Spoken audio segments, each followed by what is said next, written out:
ওই যে সাইদ ভাই, এই যত কন্টেন্ট ক্রিয়েটর আছে যারা মানবতার কাজ করে, সবাই অনেক টাকা পয়সা তুলেছে তাকে বাঁচানোর জন্য। সেও চেয়েছিল আমি বাঁচতে চাই। সে নাকি বলেছে আমার মাও এই ক্যান্সারে মারা গিয়েছে, আমি ক্যান্সারের থেকে বাঁচতে চাই। অনেক লক্ষ লক্ষ টাকা খরচ করেছে, কিন্তু কি হয়েছে, পরিশেষে আল্লাহ রাব্বুল আলামিন তাকে দুনিয়া থেকে নিয়ে চলে গেলেন। এই যে কিশোরগঞ্জের সাইদ ভাই চলে গিয়েছে, সারা পৃথিবীতে সে পরিচিত একজন ব্যক্তি সাইদ নামে, কিন্তু আজ সে কবরের বাসিন্দা। আমরাও তো কবরের বাসিন্দা হয়ে যাব। এর আগে তো আমাদের তওবা করতে হবে। আমরা যদি তওবায়ে নাসুহা করতে পারি, আর খাঁটি তওবা করতে পারি, খাঁটি তওবা করে যদি দুনিয়া থেকে বিদায় হতে পারি, তাহলে তো আল্লাহ তাআলা মাফ করবেন। এখন আমরা বলতে পারি যে আমাদের গুনাহ করতে করতে তো পাহাড় পরিমাণ গুনাহ হয়ে গিয়েছে, আমরা আল্লাহ তাআলা কি আমাদেরকে মাফ করবেন? হ্যাঁ, মাফ করবেন। আমরা কি গুনাহ করেছি? তার চাইতে বড় বড় গুনাহ তো করেছিলেন। এবং অনেক সাহাবায়ে কেরামরাও আছে যারা অনেক গুনাহ করেছেন, কিন্তু আল্লাহ তাআলা আল্লাহর নবীর কাছে গিয়ে তারা এমন ভাবে তওবা করেছেন যে তওবার কারণে আল্লাহ রাব্বুল আলামিন তাদেরকে মাফ করে দিয়েছেন। বলেন সুবহানাল্লাহ। আল্লাহ নবীর একজন সাহাবী সালাবাতুল আনসারী রাদিয়াল্লাহু তাআলা আনহু,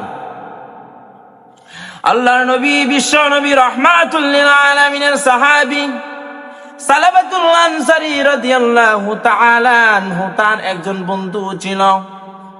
তার বন্ধু যখন যুদ্ধের ময়দানে, কেউ কেউ বলেন ব্যবসার মধ্যে চলে গেল, সালাবাতুল আনসারী রাদিয়াল্লাহু তাআলা আনহুকে তার স্ত্রী তার সন্তানকে দেখার জন্য রেখে গেল। সালাবাতুল আনসারী রাদিয়াল্লাহু তাআলা আনহুকে যখন রেখে গেলেন তার স্ত্রী সন্তানদেরকে দেখশন করার জন্য, দেখভাল করার জন্য, তার বন্ধু চলে গেল ব্যবসার মধ্যে। সালাবাতুল আনসারী রাদিয়াল্লাহু তাআলা আনহুকে শয়তানে প্রলোভন দেয়, আরে সালাবাতুল আনসারী, তোর বন্ধুর স্ত্রী বড় সুন্দর, তোর বন্ধুর স্ত্রী যে সুন্দর আর কোনো মহিলা নাই, তোর বন্ধুর স্ত্রীর সঙ্গে তুই যা, তোর বন্ধুর স্ত্রীর কাছে গিয়ে তুই অনৈতিক কাজ করে আস। সালাবাতুল আনসারী রাদিয়াল্লাহু তাআলা আনহু তার বন্ধুর স্ত্রীর কাছে চলে গেলেন, কামরার মধ্যে প্রবেশ করালেন।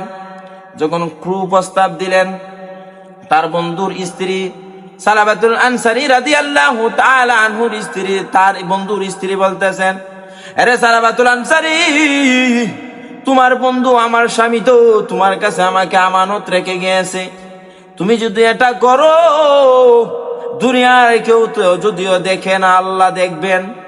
আমি যদিও কারো কাছে বিচার দিতে পারবো না, কিন্তু পরকালে তো আমি আল্লাহর কাছে বিচার দেব। সালাবাতুল আনসারী রাদিয়াল্লাহু তাআলা আনহু তার বন্ধুর স্ত্রীর কাছ থেকে চলে আসলেন। আয়েশা তার এলাকা ছেড়ে চলে গেলেন, দূর কোথাও সে চলে গেলেন, এক পাহাড়ের মধ্যে চলে গেলেন। তার বন্ধু যখন বাড়িতে চলে আসছেন, আয়েশা দেখেন সালাবাতুল আনসারী রাদিয়াল্লাহু তাআলা আনহু বাড়িতে নাই। তার স্ত্রীকে জিজ্ঞাসা করলেন, ও বিবি, সালাবাতুল আনসারী কোথায়? তার স্ত্রী যখন তার ঘটনাটা খুলে বললেন, তার স্ত্রী ঘটনা খুলে বলার পর সালাবাতুল আনসারী রাদিয়াল্লাহু তাআলা আনহুর দুস্থ তার বন্ধু সালাবাতুল আনসারীকে খুঁজতে খুঁজতে রওনা হয়ে গেল, একটি পাহাড়ের দিকে রওনা হয়ে গেল। সালাবাতুল আনসারী রাদিয়াল্লাহু তাআলা আনহু একটা গ্রাম্য এলাকায় চলে গেল, কৃষকদের এলাকায় চলে গেল। আর ওই পাহাড়ের মধ্যে উঠে সালাবাতুল আনসারী রাদিয়াল্লাহু তাআলা আনহু কান্না করেন। সালাবাতুল আনসারী রাদিয়াল্লাহু তাআলা আনহুর কুশ পান নাই। এমনি করে কিছু কৃষক মানুষ কাজ করতেছে, তার বন্ধু বলতেছেন, একজন ব্যক্তিকে কি আপনারা দেখেছেন? আজনবী একজন ব্যক্তি। ওই ব্যক্তিরা, কৃষক ব্যক্তিরা বলতেছেন, ও ভাই, আমরা দেখেছি একজন ব্যক্তি আছে, রাত্রি দিন সব সময় আল্লাহ রাব্বুল আলামিনের কাছে ফরিয়াদ করে। এই এলাকার সবাই যখন ঘুমিয়ে যায়, কিন্তু একটা যুবকের আওয়াজ শুধু আল্লাহ রাব্বুল আলামিনের কাছে তওবা করে। যদিও দুনিয়ার সবাই ঘুমায়, ওই ব্যক্তিটা ঘুমায় না। সালাবাতুল আনসারী রাদিয়াল্লাহু তাআলা আনহুর বন্ধু সালাবাতুল আনসারী রাদিয়াল্লাহু তাআলা আনহুর খুঁজে বাহির হইলেন। সালাবাতুল আনসারী রাদিয়াল্লাহু তাআলা আনহুকে পাওয়ার পর সালাবাতুল আনসারী রাদিয়াল্লাহু তাআলা আনহুকে নিয়ে বাড়িতে রওনা হবেন। সালাবাতুল আনসারী রাদিয়াল্লাহু তাআলা আনহু বলেন, না না না, আমি বাড়িতে যাব না। আমার গুনাহ যতক্ষণ পর্যন্ত আল্লাহ তাআলা মাফ না করবেন, আমি সাদে সালাবির মুখ আমি আমার এলাকায় দেখাতে চাই না। সাদে সালাবি রাদিয়াল্লাহু তাআলা আনহুকে সর্বপ্রথমেই উমর রাদিয়াল্লাহু তাআলা আনহুর কাছে নেওয়া হলো। উমর রাদিয়াল্লাহু তাআলা আনহুর কাছে যখন নেওয়া হলো, উমর রাদিয়াল্লাহু তাআলা আনহুর কাছে গিয়ে বলতেছেন, খলিফাতুল মুসলিমিন, আমি এই কাজ করেছি, আমার গুনাহ কি আল্লাহ মাফ করবেন? খলিফাতুল মুসলিমিন ওমর রাদিয়াল্লাহু তাআলা আনহু বলেন, গুনাহ আল্লাহ মাফ করবেন কিনা আমি জানি না, তুমি আমার দ্বার থেকে চলে যাও, আমার দ্বার থেকে দূর হও। সালাবাতুল আনসারী রাদিয়াল্লাহু তাআলা আনহু খলিফাতুল মুসলিমিন ওমর রাদিয়াল্লাহু তাআলা আনহুর কাছ থেকে চলে আসলেন। আবু বকর রাদিয়াল্লাহু তাআলা আনহুর কাছে গেলেন। আবু বকর রাদিয়াল্লাহু তাআলা আনহুর কাছে গিয়ে বলতেছেন, খলিফাতুল মুসলিমিন আবু বকর, আমি এই কাজ করেছি, আমার গুনাহ আল্লাহ মাফ করবেন কি? খলিফাতুল মুসলিমিন আবু বকর রাদিয়াল্লাহু তাআলা আনহু বলতেছেন, আপনার গুনাহ আল্লাহ তাআলা মাফ করবেন কিনা জানি না, আমার কাছ থেকে আপনি দূর হয়ে যান। এইভাবে সবার কাছ থেকে দূর হয়ে চলে গেল। আবু বকরের কাছ থেকে দূর হয়ে গেল, উসমান রাদিয়াল্লাহু তাআলা আনহুর কাছ থেকে চলে গেল। আবার আল্লাহর নবী, বিশ্ব নবী রাহমাতুল লিল আলামিনের কাছে গিয়ে বলতেছেন, ওগো নবীজি, আমি এই গুনাহ করেছি, আমার গুনাহ কি আল্লাহ তাআলা মাফ করবেন? আল্লাহর নবী বলেন, রে আমি জানি না আপনার গুনাহ মাফ করবেন কিনা, আপনি আমার কাছ থেকে চলে যান।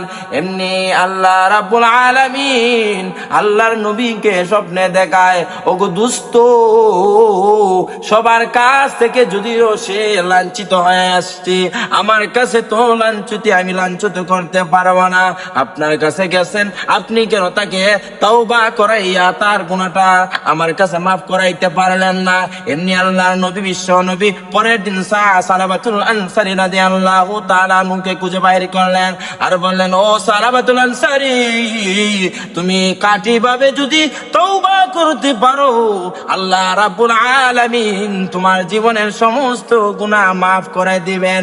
এমনি সালাবাতুল আনসারী রাদিয়াল্লাহু তাআলা আনহু কাটি তওবা করিয়া আল্লাহ রাব্বুল আলামিনের কাছে তার সমস্ত গুনাহ মাফ করে নিলেন। বলেন সুবহানাল্লাহ।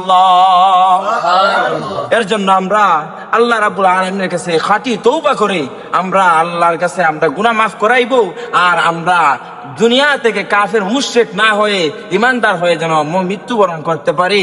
এই তৌফিক যেন আমাদের প্রত্যেককে আল্লাহ রাব্বুল আলামিন দান করেন।